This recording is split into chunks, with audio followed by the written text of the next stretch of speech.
hadu 100 million ki fan jong Ronaldo mentah ki follow ya Messi. Bat hadu 4 million pat ki follower jong Messi ki follow pat ya Ronaldo. Bat hato kan don kari match hapdeng kari Argentina bat kari Egypt hadin ba kinong kercan jong Ronaldo kila kenok ba ka FIFA kale tu pan penjob ya kari Argentina. Tetom tang ni pai shwa hak bai de bat kani. Hoi perlok hadin kari kamach padeng kari Argentina persya ya kari Egypt bat hadin Messi uyo ban tep ya ka gol.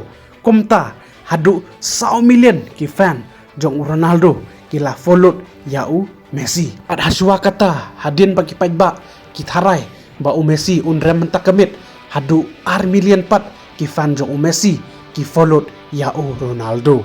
Pek kadi kita ke proof mo pek hak banengkong Messi udon hadu sans pa pra million ki follower bat hadin ba ulah tap gol mentakemit ukyu pada syaka sans pa khatwe million ki follower.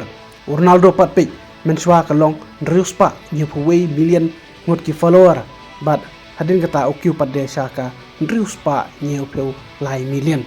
Itu perlu mentak komen haki comment box kumnu pisnyo hak bai David kin ki 100 million ngot ki follower jong Ronaldo balai ki followed ya Messi bat komen ru balai kita ki 4 million ngot ki follower jong Messi ki follow pada ya Ronaldo. Penpau haki comment box ki jong pi tom tang ni pai hak bai de bat kata ka kubor ka bami bakan don kari match lane an lek kai biang hapdeng kari Argentina bat kari Egypt mo hadin bala sakno baka FIFA kale tu ban penjob ya kari Argentina.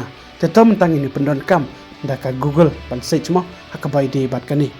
Tetom tang ini type hang ni mo, is there any rematch between Argentina versus Egypt?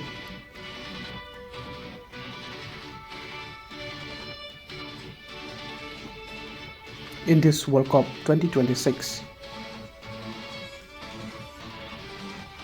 after being point out it was rigged. Itu ya, ini pik minta mo. Te perlok minta hang ni katok ba there will be no rematch between Argentina and Egypt in the World Cup 2026 FIFA World Cup. Te perlok minta ngin satu syai ba kam don kata ka rematch hapdeng kari Argentina persaya kari Egypt mo. Kano kari ka ba pikersan hakini ka World Cup arajar arpenriu bat kam tam komen ru uno upelier bat trim tam hakini ka juk ka ba menta katkom na kaliang ka jong pi hapdeng Ronaldo bat Messi. Teto perlu minta komen kumno pisnyo hak bai David kini ka video te try perok tangkat nih ini sampai ada next video. Kublai sibon.